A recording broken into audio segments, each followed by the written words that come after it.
अधर्मियों द्वारा ये भ्रम फैलाया गया कि वैदिक मंत्र शिव जी द्वारा कीलित हैं, जबकि वास्तव में ऐसा नहीं है। अगर ऐसा होता तो वैदिक मंत्र की साधना से कालिदास को अपूर्व शक्तियाँ क्यों प्राप्त होती।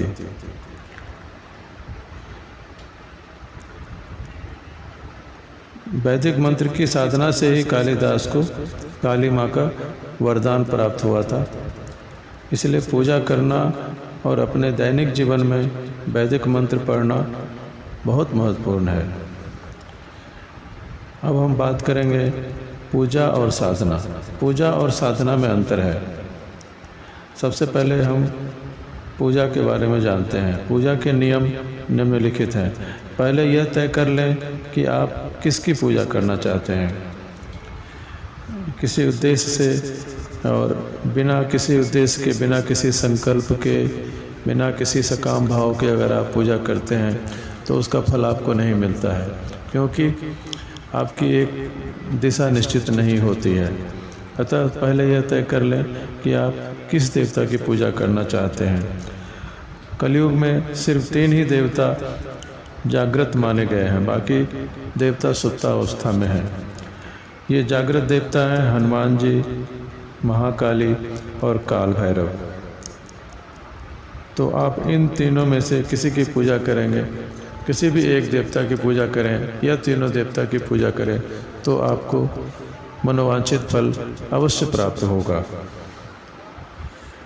गृहस्थ के लिए पूजा की सबसे सरल विधि है कि आप 1 दिन का ब्रह्मचर्य रखें और 1 दिन के लिए मांसाहार, लहसुन, प्याज त्याग दें और सुबह उस दिन नहा धोकर 2 कपड़े पहनकर पूजा घर में आ जाएं और पहले संकल्प करें।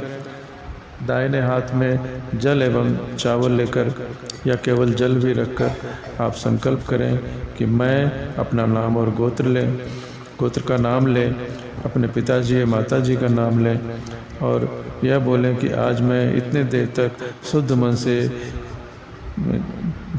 जिस भगवान की आपको पूजा करनी है उनका नाम लें।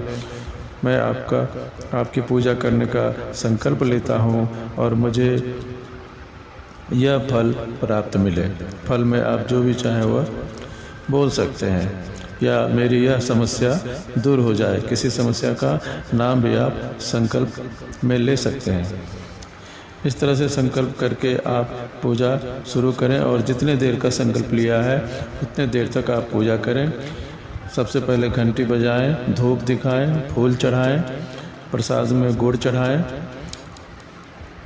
और फिर क्रम से स्तोत्र, अष्टकम, कवच, 108 नाम और फिर आरती करें तो आपकी पूजा संपूर्ण होगी।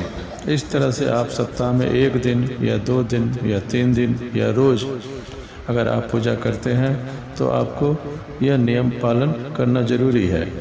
अगर आप साधना करते हैं तो इसकी विधि अलग है। इसके लिए खटकर्म सबसे पहले जरूरी होता है।